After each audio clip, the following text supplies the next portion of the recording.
Okay, this is Ms. Parody. In this lesson, we're going to talk about the perimeter and area of composite figures. So a composite figure is a figure made up of two or more shapes. So as you can tell, we have a couple of composite figures down here. This first composite figure is made up of a triangle, and it's also made up of a second shape, a rectangle. So to determine the area of a composite figure, we add or subtract areas by splitting the composite figure into simple shapes. So in this case, it would be much easier to find the total area, so we call it A subscript T, is going to be the area of that first shape because we can easily find the area of a triangle plus the area of the second shape, which is the rectangle. In order to find the perimeter, what we would have to do is we'd have to take and add up the length of all the sides. We'd have to find the length of this side, add it to this one, this one, this one, and this one. Remembering that the perimeter is the length of all of the sides. So in this case, to find the perimeter, we'd have to take, say we call this side 1, side 2, side 3, and so on. We'd have to add up all of the sides. The second shape is a case of when we have to subtract areas. So we know that we have the original, we have the circle here.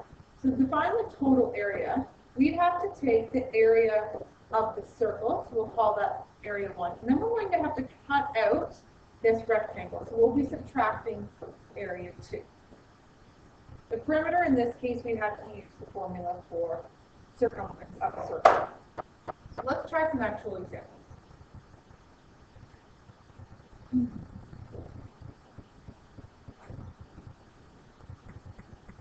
So in our first example, it says, determine the area and perimeter of the garden strip, round to the nearest centimeter. In this case, we have 3 separate areas. We'll call this one area 1, this one area 2, and this area 3. So if we go ahead, say we're going to find the area first, what we're going to do is say the total area is going to be the area of the first shape plus the area of the second shape plus the area of the third shape. So we need to find each of these areas and add them up. Let's first find the area of shape 1. We know that shape 1 is a triangle. The formula for the area of a triangle is half, base, and height. So looking at this shape, we know that its base is 12 centimeters. What about the height?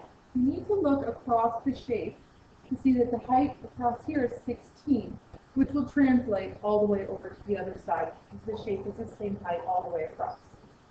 So if we plug those values into our formula, we have area is half 12 times height, which is 16.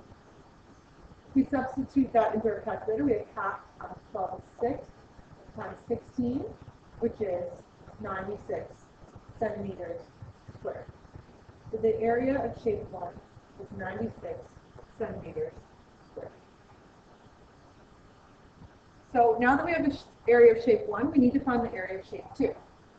The second shape is a rectangle. So the area is going to be given by length times width. We need to find the length and the width of the shape. And if we look, the length is given here as 24 centimeters. And for the width, we can use the 16 once again that translates over. So if we substitute our length in, we have 24 times 16, and we get 384 centimeters squared. Sorry, that's the area of shape 2 of box.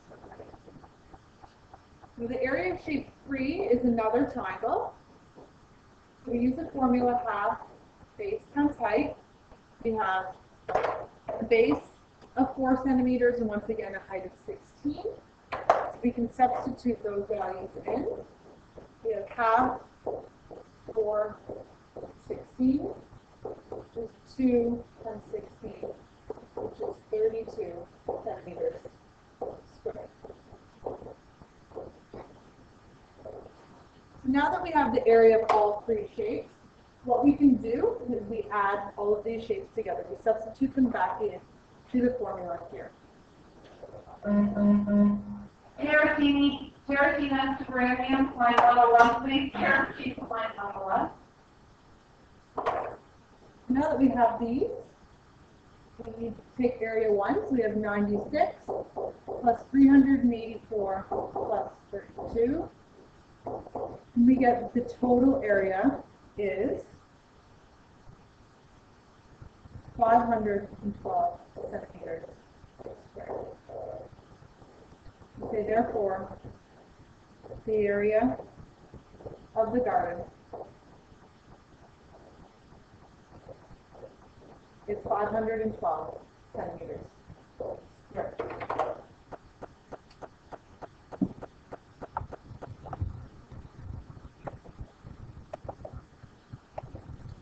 So now we have to find the perimeter of the shape. So to do that, we have to add up all the side lengths.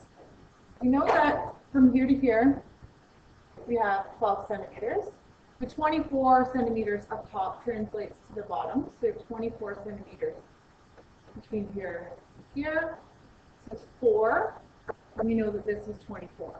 What we don't know are the lengths of the hypotenuse of triangle 3 and of triangle 1.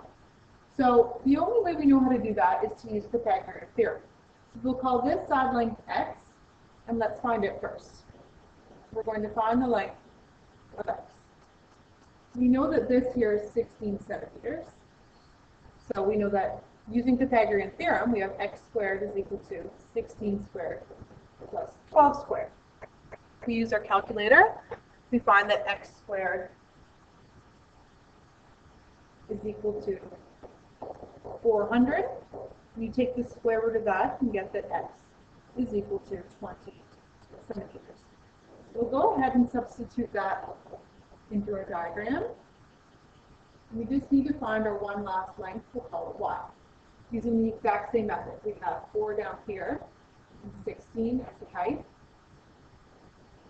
So if we find y, we know that y squared is going to be the sum of the squares of the other two side lengths.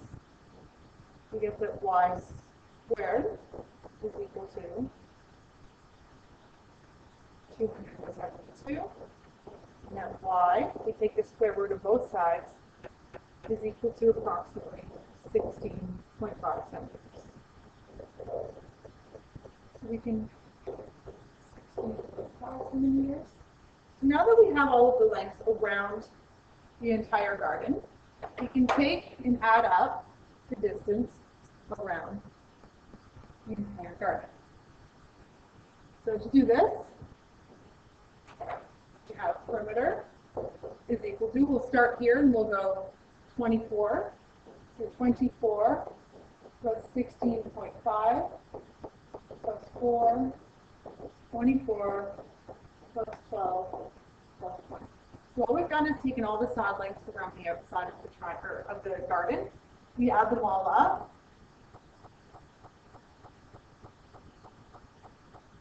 And we get that the perimeter is equal to 100.5 centimeters. So therefore, the perimeter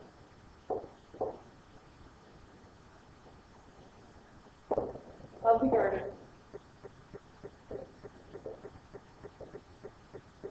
is 100.5 centimeters. They've actually asked us to round to the nearest centimeter, so it's 101.